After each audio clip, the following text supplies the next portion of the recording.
We're back! After 2 years of absence, we're back. Where have you been, guys? Yeah, where we've been. Life happened 2 years after being so busy. We decided to vlog because Because he's bored again. So, we are gonna spend this whole week watching movies. yes, we have 2 date nights of 2 movie nights. Tonight we're gonna watch Hello Love Again, and on Thursday we're gonna watch Wicked. So we're like thinking we would want to have a quick movie review for both. Yes, right? because we love movies. And you also love Hello Love Goodbye. We rewatched that last night, and we're gonna watch it at the cinema tonight. And we also love Wicked, the Broadway. You watched it I watched it 3 thrice. times already. You watched it once. Once. So yeah. So tonight, this video is for our reviews for Hello Love Goodbye versus Hello Love Again. Hope you enjoy it. Which one's better? Let's see.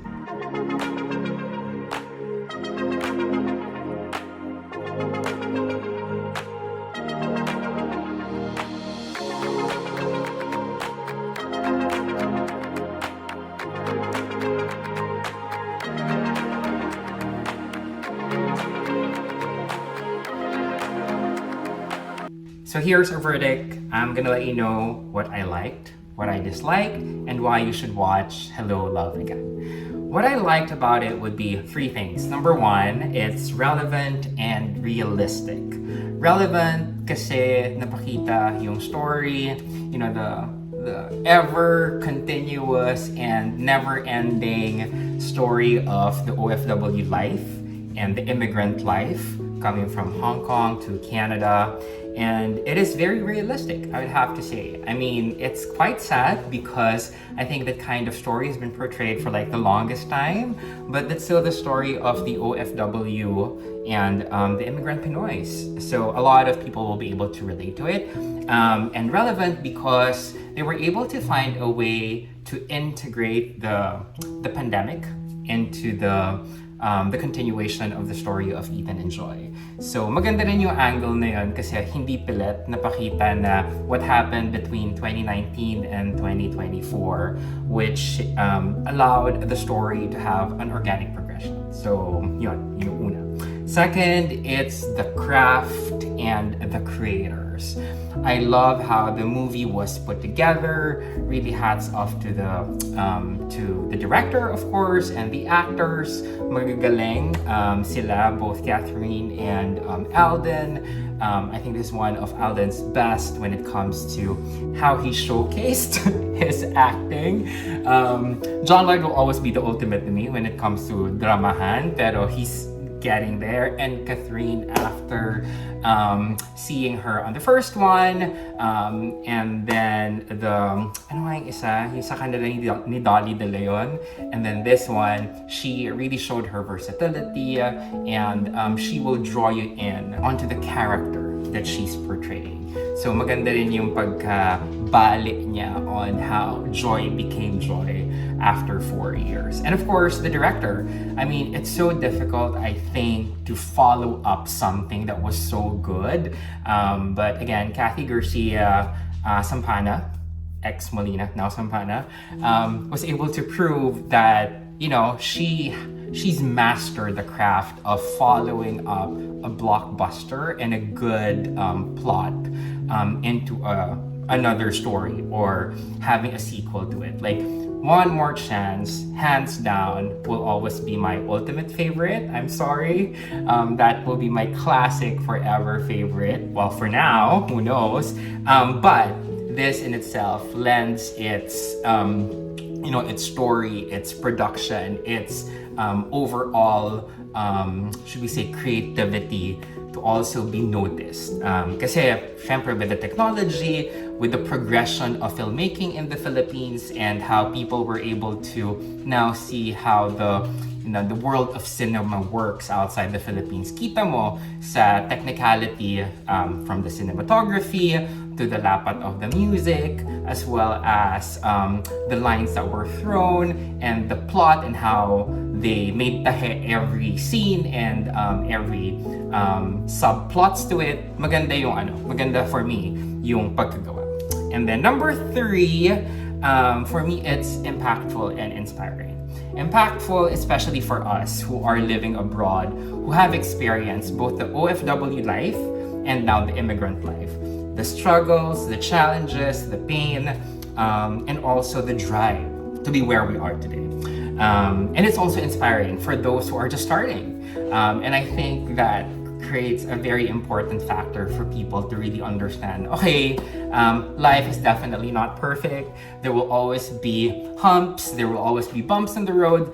But then again, the Pinoy resilience, the Pinoy love, the Pinoy commitment, and the values, super important siya na makikita at magsashine dito sa movie. Kaya that's the third thing that I liked about it. The thing that I disliked, I think I can lump that into one. It's basically, I can summarize that as cliche and contrived. Don't get me wrong. I mentioned earlier na kailangan realistic yung scenes, realistic yung humor, realistic yung plot. But then again, sadly, after watching it, I kind of felt that I was rewatching the Sana Maulit Muli of Lea Salonga and Agamulak back in the 90s. As in, the plot is very, very similar from how it evolved from the start to finish. Sorry, no spoiler alert, but I kind of felt that it's very, very similar to Sana Maulit Muli. So that's one, which makes me feel na pwede pa bang mag-progress the way we create our stories in Filipino drama love story? May iba pa bang pwedeng balik or, subplots na pwedeng gawin? But of course, we can't, blame the directors and the creators because it's the story of the Filipinos, right? So I think, paradoxically, I'm kind of, it's kind of ironic to me. Okay, it's so real, but then again, it's like, yun na lang lagi. Okay, so that's the first thing. And the second thing, when I say contrived, parang the acting, the lines, the scenarios, kailangan ba laging may best friend, kailangan may grupo na nasa park, pag immigrant kayo, tapos kailangan may nagpapatawa na one-liner na, how do I say it, na punchline. Like the scenarios depicted are kind of too predictable and kind of too contrived for me. So yun lang, parang sabi ko, baka may iba pang pwedeng eksenang gawin that will still be true to, to the realistic lives of OFWs and immigrants in different parts of the world. And the last thing is, should I say this? Parang the closure is kind of too predictable. And I watched an interview of Kathy Garcia Sampana saying that she always wants a happy ending in everything that she does. And I know that people are, some people are huge fans of that and some are anti-happy ending. Lagi na lang bang ganon, right? But to me, it's like, it's good to have closure. But then again, also love the unpredictability or surprises every time I watch movies. So, yun lang yung factor na parang, medyo hindi ako masyadong nagandahan. Okay. But, which one is better? I think that's the biggest question, right? Which one is better? The Hello, Love, Goodbye or the Hello, Love, Again? I do agree that it's incomparable. It's like you're comparing an apple to an orange because to me, the first one was very raw and refreshing because it's the story, the depiction of the story ng dalawang characters in a different setting. And then this one, for me, the second one, it's more mature and bold. That's why, to me, it's incomparable. But if you're gonna force me to answer based on personal experience, I appreciated the second one better. the Hello Love Again. I enjoyed it better. Probably because, you know, it's also the phase and stage of life where we are right now. We're in, I can so much relate to it. But also at the same time, I think the progression of the story and saan siya dinala made the experience overall a really good one. So, why you should watch it? 3 things. Number 1, please watch it to support the Filipino artistry and the entertainment industry.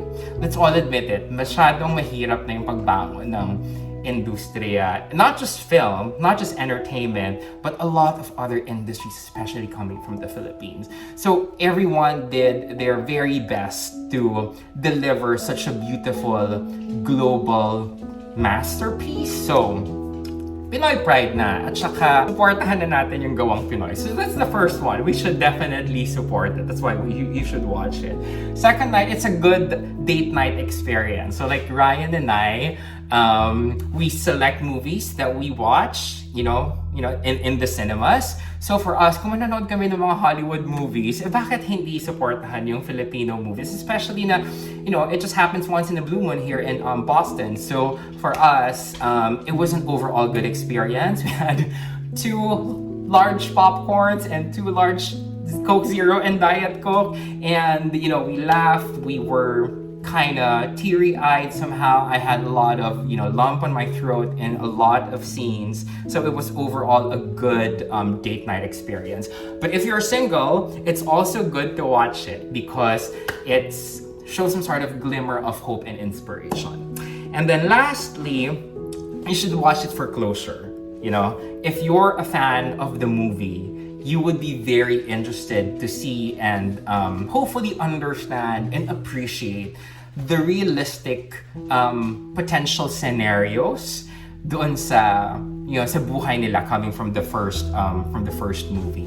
And I think and I hope that there will be a third one. I don't know if they're gonna do it that way, but based on the ending, it lends the ayokong i-spoil, pero the ending allows for a third potential installment, okay? And I think that based on the progression of both their characters, on how the characters were created, were built, were developed, meron pang pwedeng patunguhan, and then their characters together. And I think the reality of how their story was depicted, like, you know, Joy being a DH na nurse talaga sa Philippines and then nagsumikap and then really hoping to achieve her dreams and aspirations outside the Philippines. And I think that if they will develop a third installment, that should be the last one, okay? Hopefully the title will be Hello Again Forever. And I think if they will be able to develop that, it's gonna be very similar to the other Kathy Garcia classics na may simula at may ending, pero hindi pilit. So if they would consider a third one, definitely it can be done, and I hope they will do it, but hopefully that will be the last one. Alright, so with that, if you're gonna ask me what my rating is, I would say 4 out of 5 stars, which is definitely a must-watch. I'm sure that it's still playing in the Philippines right now, and here in the US, it's showing, I think, this entire week or until next week. So do watch Hello Love Again. It's worth watching, and till the next review.